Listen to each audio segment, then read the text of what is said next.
আমন্ত্রণ জানাচ্ছি প্রবাস কণ্ঠ রাতের বুলেটিনে, পাওয়ার্ড বাই মাই এনজেট্রি। শুরুতেই জানাবো আজকের প্রধান শিরোনামগুলো। ইরান ইসরায়েল যুদ্ধে পাকিস্তানের মধ্যস্থতার প্রস্তাবকে স্বাগত জানালো মালয়েশিয়া। সেলাঙ্গোরে ইমিগ্রেশন বিভাগের ঝটিকা অভিযান, আতঙ্কিত হয়ে পালানোর চেষ্টা অভিবাসীদের। এবং ঈদে এলো 34,000 কোটি টাকার রেমিটেন্স। দেখছিলেন শিরোনাম, এবার বিস্তারিত। আপনিও কি আপনার নেক্সট ট্রিপ প্ল্যান করছেন? তাহলে আপনার জন্যই মাই এনজেট্রি, যেখানে এয়ার টিকেটস এবং হোটেল সব পাওয়া যাবে এক প্ল্যাটফর্মে, with a very affordable fares and endless options.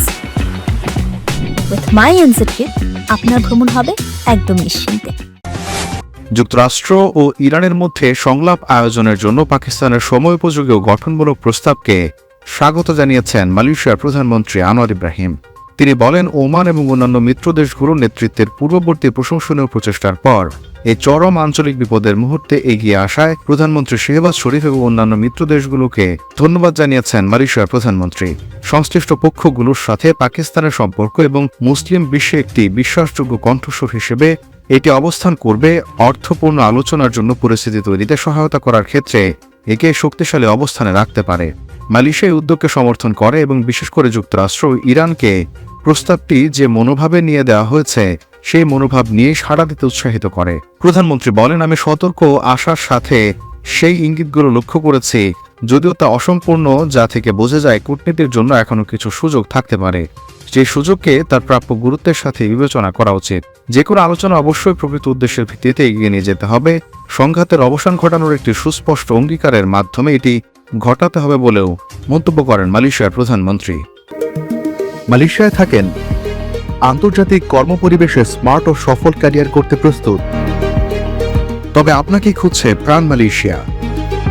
সমগ্র মালয়েশিয়া জুড়ে বিভিন্ন পদে আপনি হতে পারেন আমাদের পরবর্তী টিম মেম্বার। আপডেটেড সিভি সহ হোয়াটসঅ্যাপ করুন এই নম্বরে।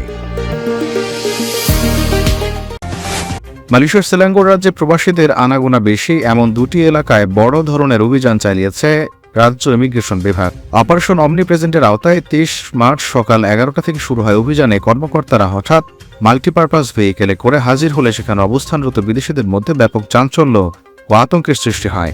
মূলত তামানশ্রে মুদা, সকালের বাজার এবং সেকশন 15 বাণিজ্যিক এলাকাকে কেন্দ্র করে অভিযান পরিচালিত হয়, যা সরকারি ছুটির দিনগুলোতে অভিবাসী কর্মীদের প্রধান মিলনস্থল হিসেবে পরিচিত।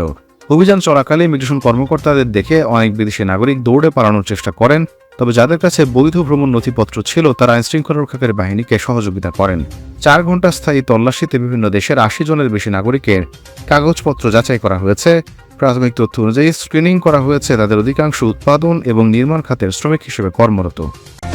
পবিত্র রমজান মাস শেষে ঈদ উল ফিতরকে ঘিরে প্রবাসী বাংলাদেশিদের পাঠানো অর্থে উল্লেখযোগ্য বৃদ্ধি দেখা গেছে। পরিবার পরিজনের বাড়তি খরচ ও ঈদের কেনাকাটা মেটাতে স্বাভাবিক সময়ের তুলনায় একটু বেশি অর্থ পাঠিয়েছেন প্রবাসীরা। ফলে মার্চ মাস জুড়ে রেমিটেন্স প্রবাহে চাঙা ভাব তৈরি হয়েছে।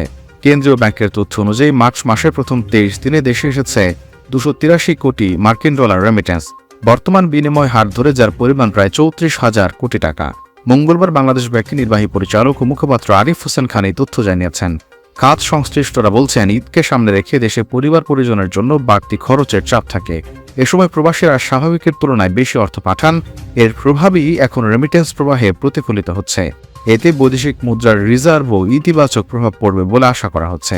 বাংলাদেশ ব্যাংকের কর্মকর্তারা মনে করছেন, চলমান এই ধারা অব্যাহত থাকলে মার্চ শেষে প্রবাসায় নতুন রেকর্ড তৈরি হতে পারে।